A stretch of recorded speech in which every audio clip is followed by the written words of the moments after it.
When a guy reaches out after a period of no contact, it's very rarely just a random act.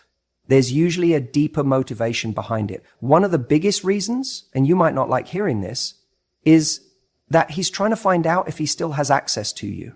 That's it. That's the test. He wants to see if the door is still open, even just a little bit. And how you respond in that moment tells him everything he needs to know about how much ground he still holds in your life. Now, he might not even be consciously aware that he's doing this. A guy won't sit there thinking, let me check if she's still into me. But what does happen is this instinctive pull to reach out to test the connection.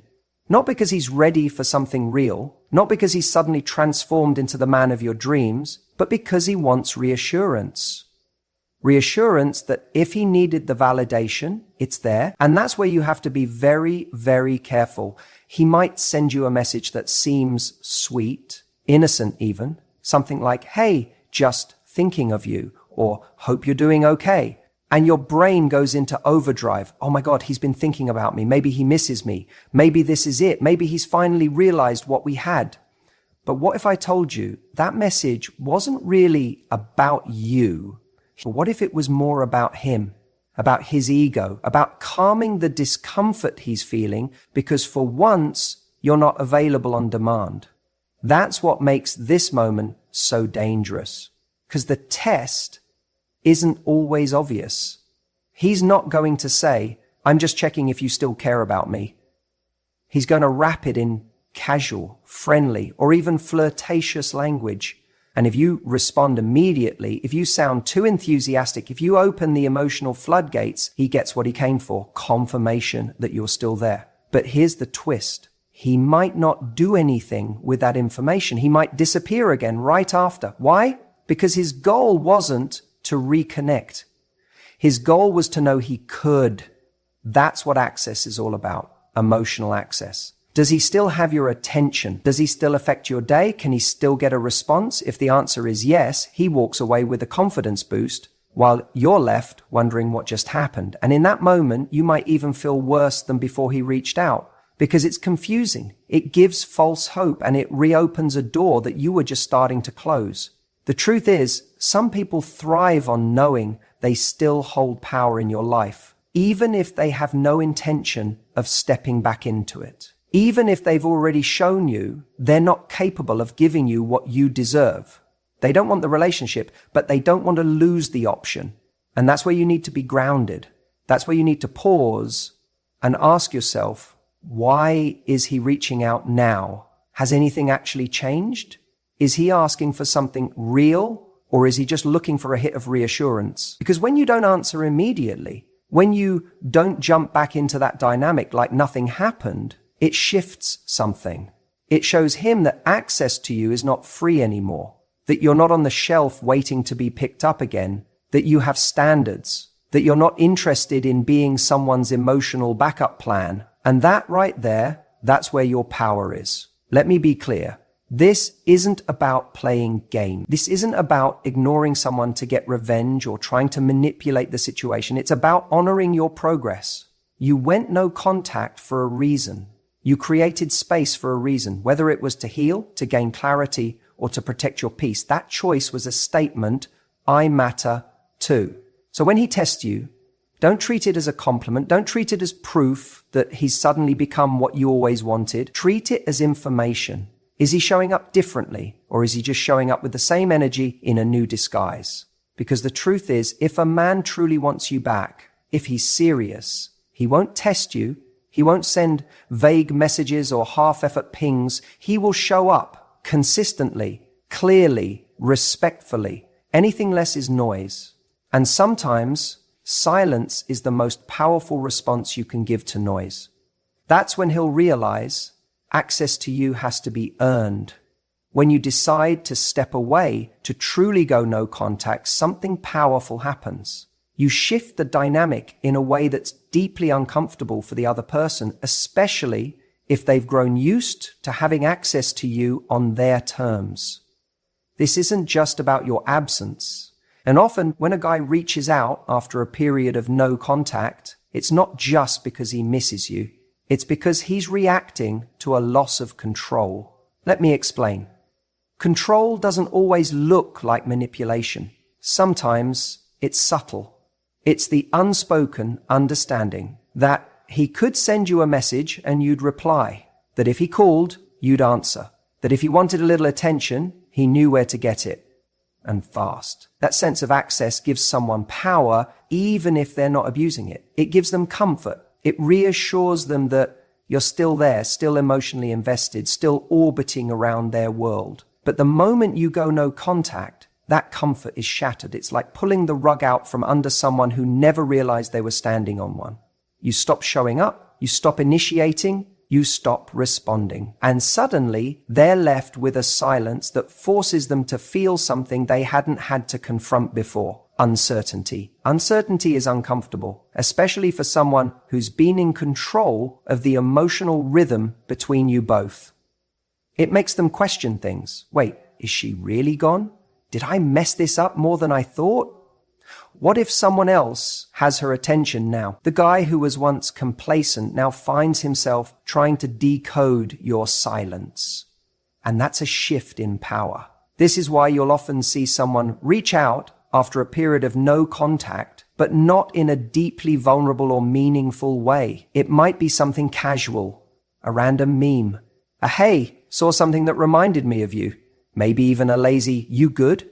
Don't mistake this for genuine reconnection. This is a test. It's a temperature check. It's not about love or growth. It's about whether he still has access to the comfort he lost. If you reply right away, if you fall back into the rhythm he remembers, he gets his answer. Ah, she's still there. And once that reassurance lands, he might go quiet again. You've just passed his test. And that means, in his mind, he can still influence your emotions without needing to show up differently. But if he reaches out and you don't respond, or you respond in a way that's neutral, self-assured, maybe even a little indifferent, he starts to feel the impact of losing real influence over you. And here's the kicker. Most people don't test you after no contact to reconnect. They test you to see if they need to. If you're still available, they don't have to change. They don't have to apologize. They don't have to step up. But if you're no longer easy to reach, no longer easy to read, that pressure starts building because now the ball is in their court. Now they have to decide, are they willing to do the uncomfortable thing and pursue you with clarity and intention? Or was their interest only ever about control in the first place? There's a huge difference between someone missing you and someone missing the feeling of you missing them. That second one, that's the kind of ego-driven connection that leads to breadcrumbs, half efforts, and the emotional tug of war that leaves you confused and depleted. But when someone misses you for real, when the loss of control leads not just to discomfort, but to self-reflection, that's where the dynamic has a chance to change. That's when you find out what he's truly made of. Because a man who genuinely wants you back doesn't just test the waters. He jumps in fully. He reaches out with clarity. He shows up with effort. He communicates with purpose. There's no vague texting. There's no games. There's no attempts to make you do the work for him. No contact is a mirror. It reflects your value back to the other person by removing the noise. It forces them to either acknowledge what they lost or walk away because they never truly valued it. And the guy who's reaching out just to test you, he's not doing it because he's sure of what he wants. He's doing it because your silence made him feel something he wasn't ready to feel. The loss of control over the version of you who would have once given him comfort without condition. That's the test you don't see. And the truth is, when you pass his test, by not reacting the way he expects, you're actually giving yourself the ultimate power. You're telling yourself, I won't settle for breadcrumbs. I won't respond to confusion. I won't allow someone to stay emotionally close while remaining romantically unclear. And that's how you stop attracting games and start attracting something real. If your silence shakes him, good, let it. Because if losing access to you is what it takes for someone to realize your worth, then they never deserved easy access to begin with. Let silence speak louder than your words ever could. You know what's interesting? Time and silence, two things we often underestimate, can become your greatest allies when it comes to attraction and power in a relationship, especially after no contact. You think silence is nothing, but to someone who once had your attention, your affection, your energy, your availability, that silence starts to feel incredibly loud. People don't start off missing you the moment you walk away. Not always. Sometimes at first they feel a sense of relief, especially if things got heavy, confusing, or emotionally charged. They might feel like they've regained control or freedom. They might even feel justified in stepping back. But here's the twist. Give it time, and suddenly what once felt like freedom begins to feel like a void. That's when curiosity creeps in. They start to wonder what you're doing, who you're with, if you're even thinking about them anymore. See, when you were present, consistently responding, reaching out, initiating plans, there wasn't a lot left to their imagination. You were there. They didn't need to wonder. But when you go quiet, when you stop showing up, when you stop feeding the dynamic, it creates space. And that space becomes a canvas for curiosity. And the human mind hates an incomplete picture. We're wired to want closure, to understand, to make sense of the story. When you were available, they wrote the story in their head. She likes me. She wants this. I'm good. But no contact. That story starts unraveling. Wait, why hasn't she reached out? Did I misread something? Did she move on? Was she really over it that quickly? That's when the questions start. That's when the ego gets triggered. Because let's be real, most people are used to being the center of their own universe. They assume others are orbiting around them. But when you disappear, when you stop orbiting, they feel the shift. Your silence challenges the narrative they built about themselves. And make no mistake, curiosity is powerful. Sometimes it's even more powerful than desire. Because desire can fade, but curiosity gnaws at you. It lingers in the quiet moments, when the phone doesn't buzz, when they check your social media and see nothing, or see you smiling and unbothered. Suddenly their mind starts to wander. They want to know what's going on inside your head. But here's where people mess it up. They get the first breadcrumb, the hey, how are you? And they think it means everything. They rush in, they over-explain, they pick up where they left off. But that little reach out, that's usually just curiosity trying to soothe itself. It's not always intention. It's not always growth. It's often just ego looking for reassurance. That's why you need to hold the line. Because if someone is truly reflecting, if they're genuinely starting to miss you, not just the validation you gave, but you, then they'll go beyond curiosity. They'll show clarity, they'll show effort, they'll step into the discomfort of reaching out vulnerably, not just testing the waters, but wanting to swim across the ocean to reach you.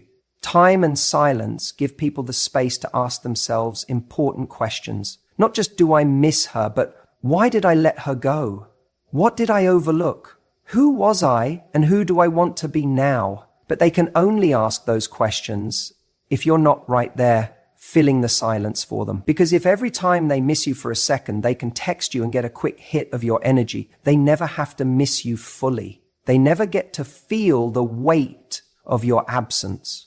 And if they don't feel the weight of your absence, they don't realize the true value of your presence. So when someone reaches out after no contact and you wonder why now, understand this. It's not always a sign of realization. Sometimes it's just a sign of discomfort, of unease, of curiosity that couldn't stay quiet. But if you hold your ground, if you maintain your standards, if you don't rush to soothe their momentary confusion, then you give space for something deeper to emerge. Because that curiosity, left unanswered, can evolve into appreciation, into reflection, into real growth. But only if they have to sit in the silence long enough to feel it. Only if they feel the gap between who you were when they had you and who you are now, standing strong in your power. That's the beauty of silence. It tells a story. It says, I don't chase, I choose. It communicates confidence without a single word. And the more someone realizes they can't just snap their fingers and get you back, the more they have to rise to meet you, not as someone testing the waters, but as someone ready to dive in with both feet. Because if they truly want you, they'll prove it, not with a curious message, but with a committed effort. And if they don't, your silence already gave you the answer. One of the biggest mistakes people make after no contact is thinking that the first message from their ex or the first test means everything has changed. It doesn't. In fact, in many cases, it's not a sign of growth at all. It's a sign of strategy. Let me explain what I mean. When someone reaches out after a period of silence, especially after no contact, there's a very good chance they're not doing it because they've had some massive emotional epiphany. A lot of the time, it's not about love. It's about ego. They're not asking, how can I win this person back the right way? They're asking, can I still win them over without really trying? That's the test. It's subtle. Sometimes it comes in the form of a casual, hey, just thinking about you. Or a random meme they know will remind you of an inside joke. Or they reply to your story with a fire emoji. None of these things are meaningful in themselves, but they're strategic. They're low investment feelers to see how you'll respond. If you respond enthusiastically, warmly, or too quickly, they get their answer. You're still emotionally available to them. And what do they do with that information? Often, nothing. Because now they know they can reach out whenever they want and get a little hit of attention from you. It soothes their ego, but here's the thing. They didn't have to commit. They didn't have to be vulnerable. They didn't have to take a risk. You did. That's what a test is. It's a game of emotional chicken. Who will flinch first? They want to see if you're going to break the silence with feeling, if you're going to open up, give a long response, maybe even suggest a catch up. That way, they don't have to make the effort. You do it for them. And the moment you do, you give them exactly what they want without them having to earn it. This is one of the biggest power shifts in any post-breakup situation. After no contact, the dynamic has changed. You were the one who decided to step away, to draw a line, to protect your peace. That's not small. That's strength. That's self-respect. But when they test you, they're not just seeing if they still have a line into your heart. They're trying to get you to abandon that strength first, so they don't have to risk theirs. They want you to do the emotional heavy lifting, because if you do, they're safe. They don't have to put themselves out there. They don't have to say, I miss you. They just have to send a few breadcrumbs and wait to see if you chase the trail. And if you do, they feel validated, not because they're ready to invest again, but because they were able to reawaken your feelings without showing any real commitment. And let's be honest, many people aren't looking to fix things. They're just looking to fix how they feel. They might be lonely that day. They might be having doubts. They might have seen you looking good in a story or heard from a friend that you're doing well, and suddenly their pride kicks in. Wait a second, are they actually moving on? Now, their need for reassurance wakes up, and instead of facing it directly, they test you to soothe that anxiety. But here's where your power comes in. When you recognize this test for what it is, a strategy to see if you'll go first, you stop giving away your peace for a few crumbs of attention. You stop jumping at the first sign of contact and thinking it's the start of something meaningful. Because meaningful doesn't look like one text after silence. It looks like consistent action, honest communication, vulnerability, and effort. Anything less is just noise. And when you don't take the bait, when you don't immediately validate them, you do something powerful. You force them into a choice. They either have to walk away or step up. If they walk away, that tells you everything you need to know. They were never going to do the work. They were never going to bring real value. But if they step up, if they lean in, ask to talk, apologize, explain, take accountability, that's a different story. But most importantly, by not responding to the test in the way they hoped, you show them that access to you is no longer free. It costs something now. It costs effort. It costs clarity. It costs real presence. And when someone sees that, it shifts the entire game. You become someone they can't manipulate with a half-hearted message. You become someone who doesn't need validation because you're validating yourself. And ironically, that's when you become more magnetic. Because now, if they want to connect with you again, they have to meet you at your level. So remember, when that message comes in, when that test shows up out of nowhere, pause. Ask yourself, is this a real invitation to reconnect or just a test to see if I'll break first? Because once you see the difference, you'll stop being pulled into old dynamics. And you'll start commanding the kind of connection that doesn't need tests to prove it's real.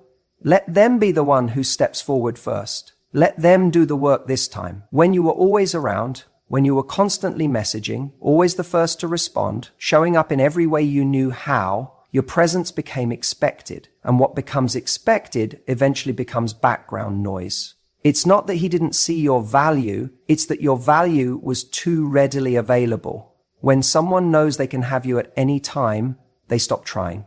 They stop showing up. They stop earning your presence. But the second you take a step back, truly step back, something changes. That silence, that space, it speaks volumes. And suddenly your absence carries more weight than all the words you ever said, all the affection you ever gave. Because now he's not getting your energy. He's not getting your effort, and he can feel it. There's no more validation coming through the phone. No more reassurance that you're still there, still waiting, still hoping. You see, there's something about human nature that makes us respond more to loss than to gain. We only tend to realize what something meant to us once it's no longer available. When someone pulls back, it creates a vacuum, and that vacuum is felt most by the person who used to receive the energy you used to give. He may not have consciously taken you for granted, but now that you're not there, now that your light isn't shining in his direction, he notices the darkness. That absence forces him to recalibrate. He starts questioning things.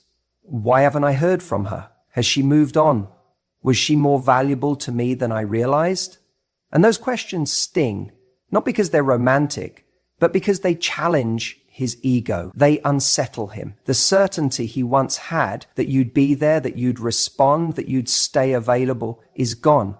And that uncertainty can be more powerful than your presence ever was. Here's what's crucial to understand. You don't need to do anything loud. You don't need to post curated stories on Instagram to show you're happy. You don't need to send a message saying, I'm over you. Silence is your power. The absence of contact becomes the most potent message. It tells him everything he needs to know without you having to say a word. It says, I'm not sitting around waiting for breadcrumbs. It says, if you want my attention, you have to show up for it.